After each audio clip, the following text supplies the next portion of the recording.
April 4th, 2017. The Jerk Family. We start with a Facebook message. John, you and your family's choice to ignore my wife and I this afternoon was quite pathetic. I do not know where the arrogance and smugness came from, but was very much undeserved. It does not diminish me when you conduct yourself this way. It diminishes you. I sincerely hope that you learn to treat other people with more respect and dignity. You can do better. We are moving from the neighborhood at month's end.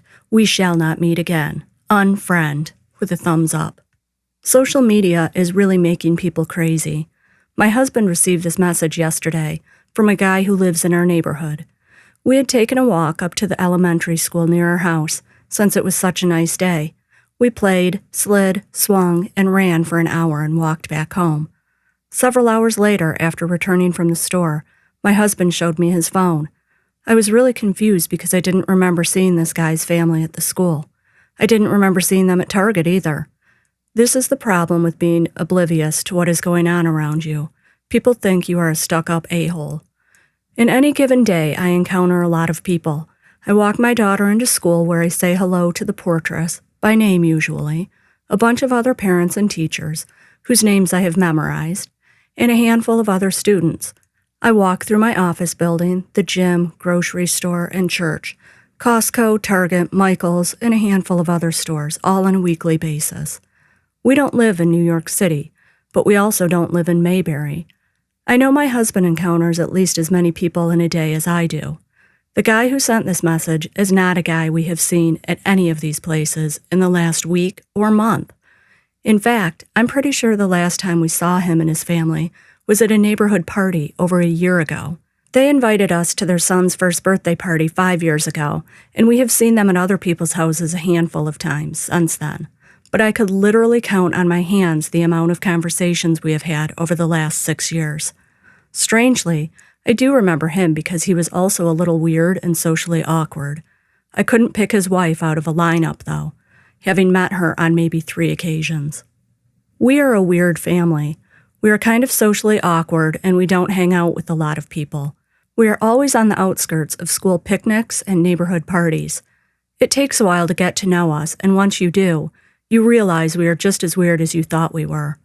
That is probably why people remember us. Unfortunately, we are bad with names and faces. We spend a lot of time trying to remember the names of the parents of our daughter's classmates. I even printed a list that I carry in my purse because I feel like a jerk when I forget people's names. You would think one of us would be good at this stuff, but we aren't. I know what it is to feel like you are looking in on other people being friends and having fun and not being part of it. I really do try to find the other people who are doing the same thing as me and talk to them and help them join whatever group it is we are in. I figure if I can't do it myself, maybe I can at least help someone else feel less awkward.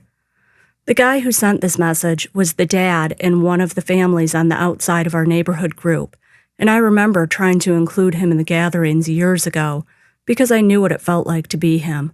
I remember when he first started coming around and some of the other parents calling him weird. He was someone I could relate to for sure.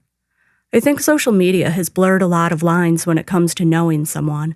We see photos of people and think that we know the person. A few years ago, my daughter ran up to a little girl at her school and hugged her, saying, "Hi, Willow." When I walked over, the girl's mom introduced herself and her daughter, whose name was not Willow. When I asked my daughter why she had thought the girl's name was Willow, she said it was the girl from my phone.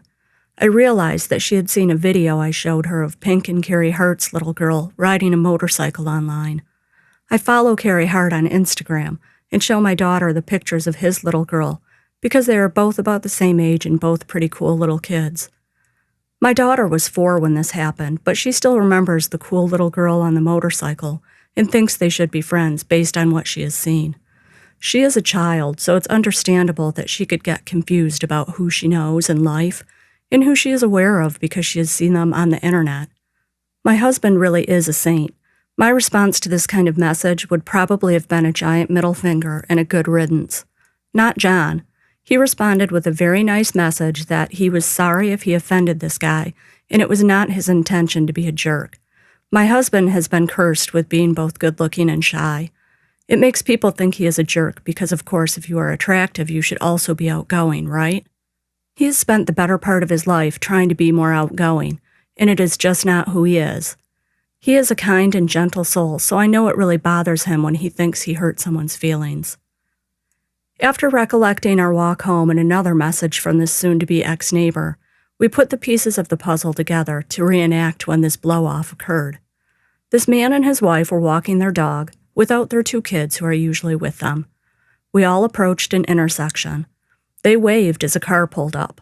I looked at them, but was more concerned with the car that was in the intersection, since we were about to cross the street.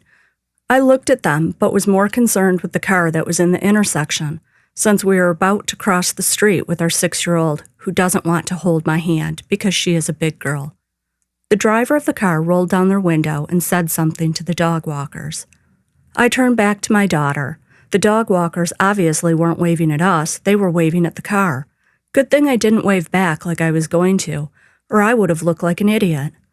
The car turned out into traffic, the dog walkers turned into the neighborhood, and we crossed the street. Apparently, they were waving at us. Lesson learned, look like an idiot and wave even if you don't know if the wave is meant for you. It may save your husband from getting an unwarranted nasty message.